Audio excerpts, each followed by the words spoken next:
எல்லாருக்கும் வணக்கம்.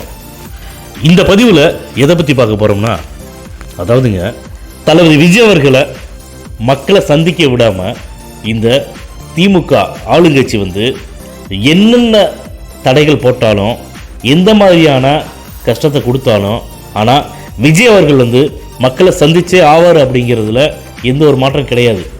அதுக்கு ஒரு முன்னுதாரணமாக தான்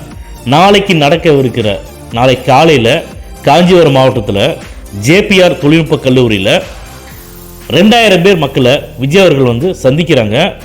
இது ரோட் ஷோ கிடையாதுங்க. உள்ள அரங்கத்துக்குள்ளேயே வெளியிலேயே வராமல் மக்களை 2000 பேரை சந்திக்கிறாங்க.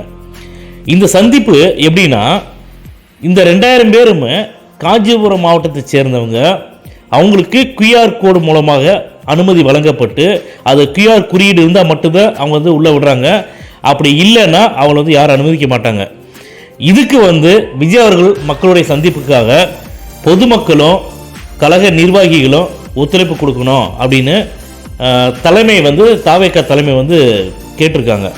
இதிலிருந்து நான் என்ன சொல்ல வரேன்னு கேட்டிங்கன்னா, விஜய் அவர்களை நீங்கள் எந்த அளவுக்கு அவரை மக்களை சந்திக்க விடாமல் நீங்கள் பண்ணிவிட்டு, அவருக்கு இடைஞ்சல்களாக இருக்கட்டும், நெருக்கடியாக இருக்கட்டும், இந்த கைக்குலியில் வச்சு நீங்கள் பேச விட்டு வேடிக்கை பார்க்குறீங்களோ, ஆனால் உங்களுடைய நடவடிக்கைகள், அதாவது ஆளுங்கட்சியோட நடவடிக்கைகள் எல்லாத்தையுமே தமிழக மக்கள் நல்லா பார்த்துட்டே இருக்காங்க.